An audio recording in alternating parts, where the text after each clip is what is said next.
बिस्मिल्लाहिर्रहमानिर्रहीम। अस्सलामु अलैकुम डियर स्टूडेंट्स। उम्मीद करता हूँ कि बेटा आप सब खैरियत से होंगे।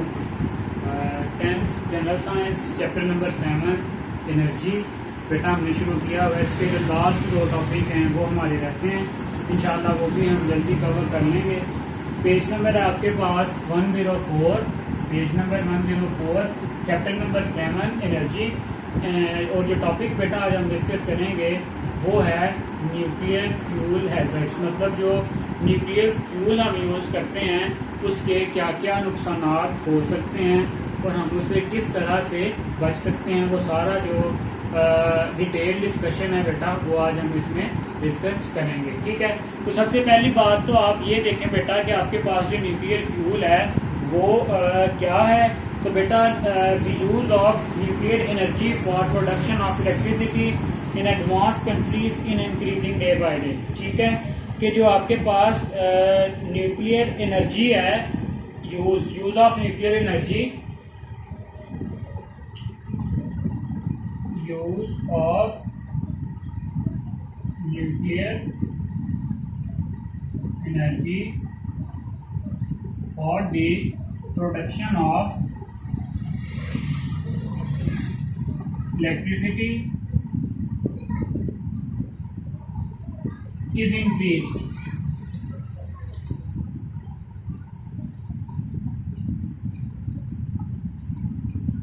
day by day।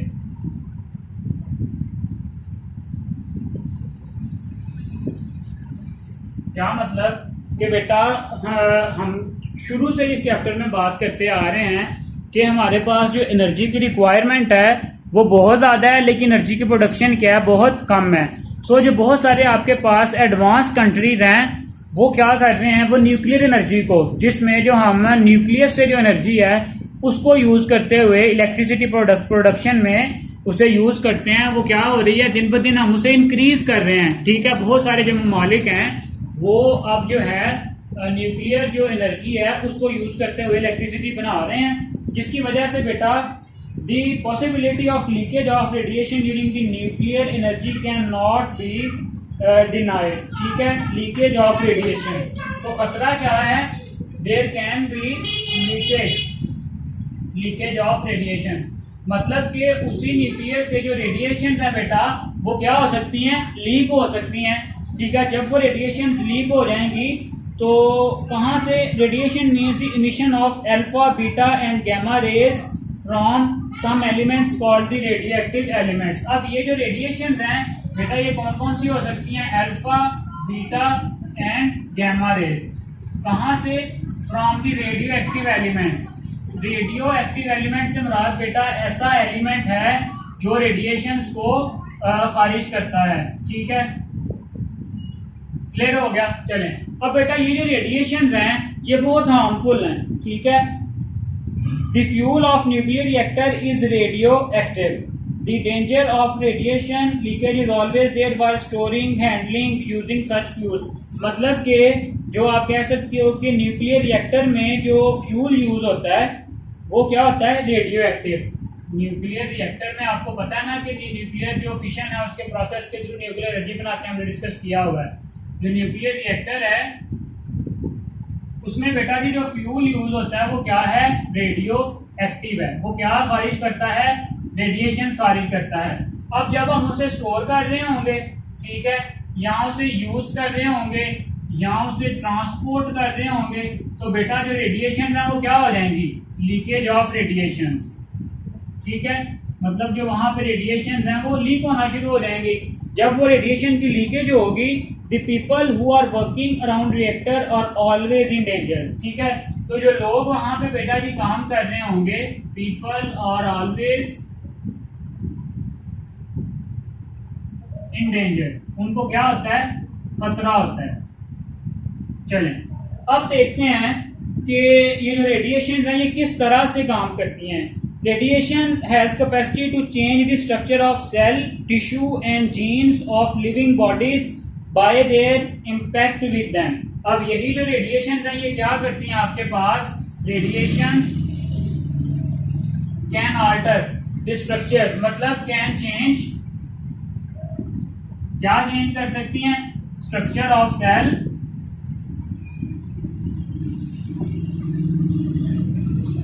Sales, tissues and jeans.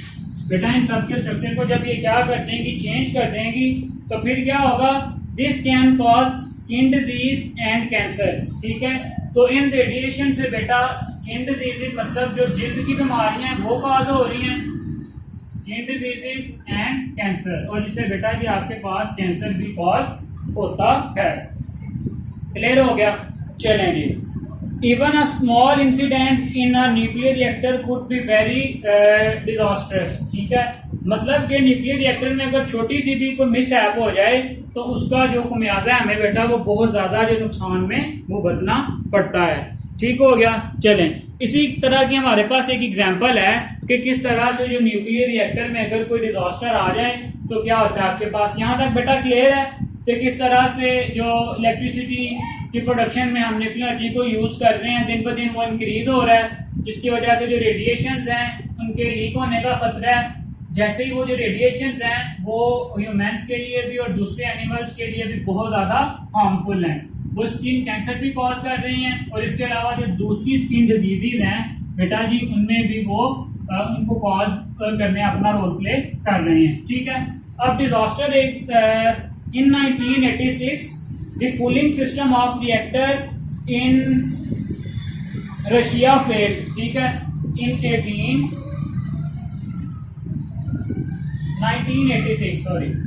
1986 cooling system of a reactor in Russia failed. मतलब कि जो उनका कूलिंग सिस्टम था वो क्या हुआ? कोलैप्स कर गया, फेल हो गया, काम उसने नहीं किया अपना। Due to which roof of reactor blew up with the blast in few minutes. जिसके नतीजे में क्या हुआ बेटा जी कि जो उस रिएक्टर में जहां पे वो रिएक्टर लगा था वहां पे जो रूफ थी वो with in few minutes blast कर गई। ठीक है, जैसे उसने ब्लास्ट किया, ब्लास्ट करने से जो न्यूक्लियर फ्यूल था वो भी सारा बाहर आया और जो रेडिएशन थी वो भी वहां से इमिट हुई। ठीक है, जिसके नतीजे में क्या हुआ? 100 of people were killed in the incident. मतलब 100 से ज्यादा जो लोग थे, सैकड़ों की तादाद में जो लोग थे वहां उनकी डेथ कॉज हो गई, और उसके अलावा बहुत देर तक वहां पे जो कैंसर कॉजिंग जो रेडिएशन था वो भी प्रेजेंट रही। सो जो न्यूक्लियर फ्यूल हैजर्ड है बेटा वो बहुत ज्यादा नुकसानदेह हैं। न्यूक्लियर फ्यूल्स जो हैं जैसे ही अगर कोई इस तरह की कोई मिसहैप हो जाए तो बेटा उसके नतीजे में बहुत ज्यादा नुकसान हो जाता है। क्लियर हो गया? चलें जी। The use nuclear fuel does also emit some radiation. ये तो था कि जिसने अभी न्यूक्लियर फ्यूल ने यूज होना था। अब बात करते हैं यूज्ड न्यूक्लियर फ्यूल की। यूज्ड न्यूक्लियर फ्यूल मतलब ऐसा न्यूक्लियर फ्यूल जिसको हम यूज कर चुके हैं और उससे इलेक्ट्रिसिटी प्रोड्यूस करवा चुके हैं। हमने उससे जो काम लेना था वो हम ले चुके हैं, लेकिन अभी भी वो क्या है? नुकसानदेह है। ठीक है, इमिट सम रेडिएशंस। ठीक है, that is called nuclear waste. इसको हम क्या कहते हैं? Nuclear waste.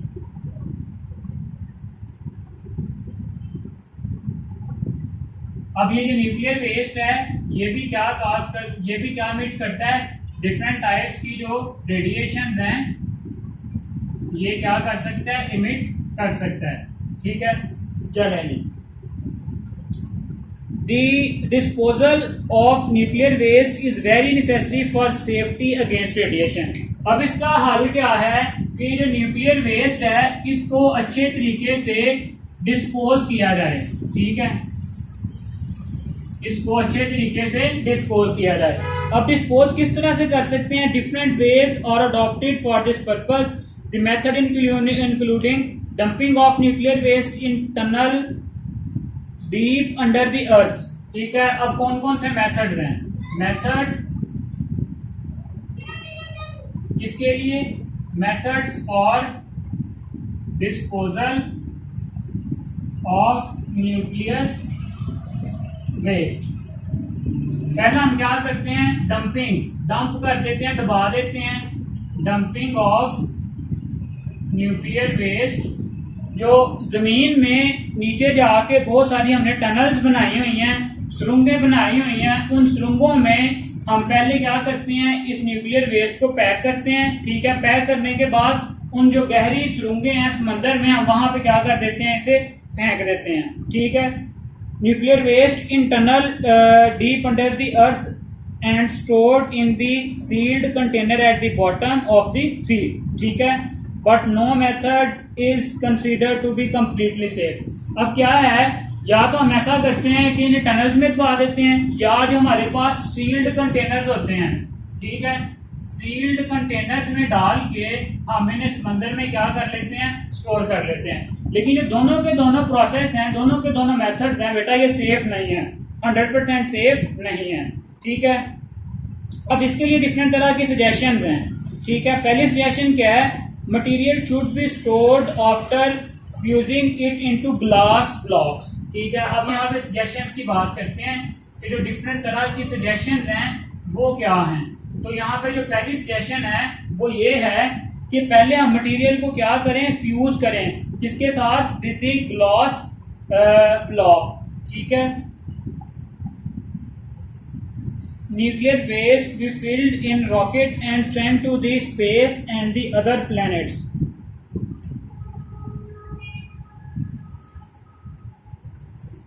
Material should be stored after fusing it into glass block. ठीक है, stored after fusing it with, मतलब जो ग्लास के ब्लॉक्स हैं उसके साथ इसे फ्यूज करके फिर इसे स्टोर किया जाए। पहली सजेशन ये है। दूसरी सजेशन क्या है आपके पास, कि जो आपके पास डिफरेंट तरह के न्यूक्लियर वेस्ट को हम रॉकेट्स में फिल करें और उनको किसी दूसरे प्लेनेट पे भेज दें। ठीक है, fill the rocket with waste and send to other planet, मतलब जमीन से कहीं दूर दूसरे प्लेनेट पे हम उसे क्या कर दें, भेज दें। एक सजेशन ये है। पहली सजेशन क्या थी कि इसको हम ग्लास के साथ पहले फ्यूज करें, ग्लास ब्लॉक्स के साथ, फिर स्टोर करें। दूसरा ये है कि हम कंटेनर में भर के या रॉकेट्स में भर के इन्हें किसी दूसरी जगह पे भेज दें। ठीक है, लेकिन ये भी है कि अगर रॉकेट एक्सप्लाइड हो जाता है, अगर रॉकेट रास्ते में फट जाता है, तो वो सारी की सारी जो रेडिएशन हैं वो जमीन पे आ जाएंगी, वो सारे का सारा जो वेस्ट है वो दोबारा से जमीन पे आ जाएगा और वो पहले से भी बहुत ज्यादा हार्मफुल होगा। चलें, ठीक हो गया। For protection from danger of radiation, it is necessary that workers should keep away from the radioactive source. अब कुछ precautions हैं कि जो लोग वहाँ पे काम कर रहे हैं, वर्कर्स काम कर रहे हैं, वो क्या करें, वर्कर्स मूव अवे, मतलब जो वहाँ पे रेडिएशन का सोर्स है उससे दूर भागें। ठीक है, उससे दूर रहें, या बहुत सारे अपने जो सेफ्टी इक्विपमेंट्स हैं वो यूज करें ताकि उन पे रेडिएशन का असर ना हो। ठीक है, इसी तरह से बेटा such sources should be kept in lead container of thin wall. जितना भी हमने जो मटेरियल यूज करना है, कंटेनर यूज करने हैं, उनकी जो वॉल्स हैं वो बहुत थिन होनी चाहिए ताकि कोई भी ऐसा जो डिजास्टर है वो ना हो सके। क्लियर है? चलें बेटा, यही है आज का टॉपिक हमारा। तो बहुत इंपॉर्टेंट ये लॉन्ग क्वेश्चन है कि किस किस तरह से जो आपके पास न्यूक्लियर फ्यूल हैजर्ड्स हैं वो इफेक्ट कर रहे हैं। ठीक है, तो इसमें हमने डिटेल में line by line, word to word हमने डिस्कस किया है कि किस किस तरह से जो है ये ह्यूमंस के लिए या किस तरह से ये हार्मफुल है और हमें किस तरह से इसे बचा जा सकता है। बेटा ये लॉन्ग क्वेश्चन है, इसमें से एक और शॉर्ट क्वेश्चन भी बन जाएगा, इसे आपने बेटा अच्छे से प्रिपेयर करना है। नेक्स्ट फिर इंशाल्लाह जो है हम नेक्स्ट लेक्चर में जो आपका लास्ट टॉपिक रह गया कंजर्वेशन ऑफ एनर्जी वो डिस्कस करेंगे। फिर इसी के साथ बेटा जो आपकी जो ये वाला जो चैप्टर है, चैप्टर नंबर 7, ये कंप्लीट हो जाएगा। उसके बाद हम चैप्टर नंबर 8 शुरू करेंगे और फिर हम क्विकली मूव करेंगे। इस चैप्टर को हमने बहुत आहिस्ता आहिस्ता एक एक आधा जो टॉपिक है वो करके डिस्कस किया है ताकि बेटा अभी शुरू में आप पे ज़्यादा बर्डन ना पड़े, तो आप साथ साथ इसे प्रिपेयर करें ताकि लास्ट पे जो आपके लिए चीज़ें इकट्ठी ना हो जाए, आपको एक साथ दोबारा से याद ना करनी पड़े। अल्लाह हाफ़िज़।